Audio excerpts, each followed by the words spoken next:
conditions. You heard earlier when Brian was lighting the candles. The scout is brave. And bravery means doing what you need to do and being okay with being scared about it. Now, I was not there, but I'm willing to bet that these guys were probably scared during most of this incident. And we got all the way through it. So here we go. With a group of scouts, the nominees assisted in the care and evacuation of another scout who was suffering from severe altitude sickness deep in the Sequoia wilderness. The patient was lethargic, laying down and experiencing shock. 10 miles from lower elevations and 11 miles from the trailhead, Troop 80 needed to make life or death decisions about care for a fellow scout.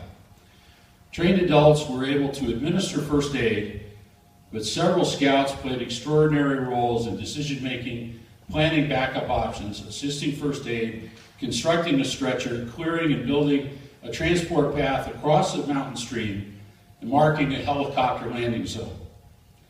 The patient needed to be transported several hundred yards across the stream and up a hill to the LZ.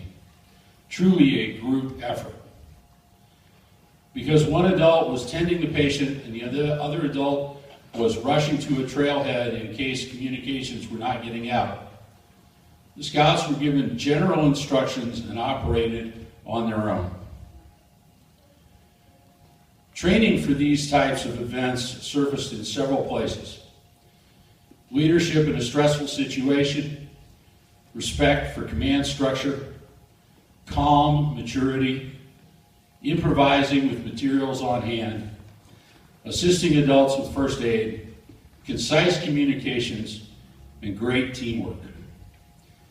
The helicopter flight director said, "You scouts did an awesome job and you did everything right."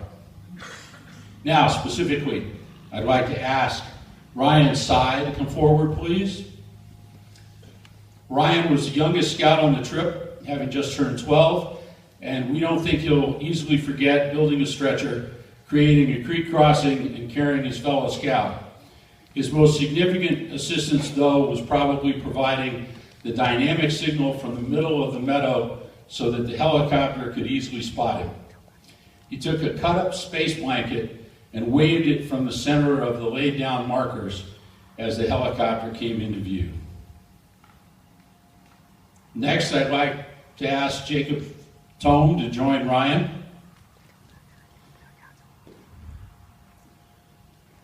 Jacob assisted with the stretcher building and creek crossing construction. He also helped transport his friend to the meadow where the markers he helped lay guided the helicopter in.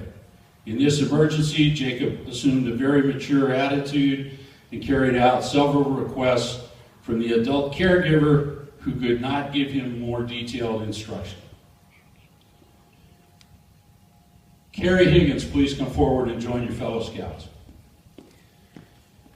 Kerry was on his first substantial backpacking trip. Nobody was enjoying the trip more than he, but when the circumstances required him to help, he was essential. Kerry assisted with the first aid. He was instrumental in building the creek crossing with no adult participation. Kerry also helped build the stretcher, and he transported his friend to the meadow where the markers he helped lay guided the helicopter in. Ryan Ball, please come join your guys. Ryan Ball assumed the leadership role when SPL Will Fitch departed for help with Will's father. This left one adult with the patient. Ryan interpreted how to use the GPS unit, which was sending back messages. Ryan took requests from the adult who was tending the patient and acted on them by instructing the scouts. Ryan used training from our first aid sessions to build a stretcher out of sleeping pads and rope. It worked beautifully to carry the patient, and Ryan also instructed the others to build the steps across the stream. And all of this without hardly any adult guidance. Senior Patrol Will Fitch, please come forward. So Will demonstrated mature leadership in this highly atypical emergency. Despite his young 15 years, he comprehended the gravity of the situation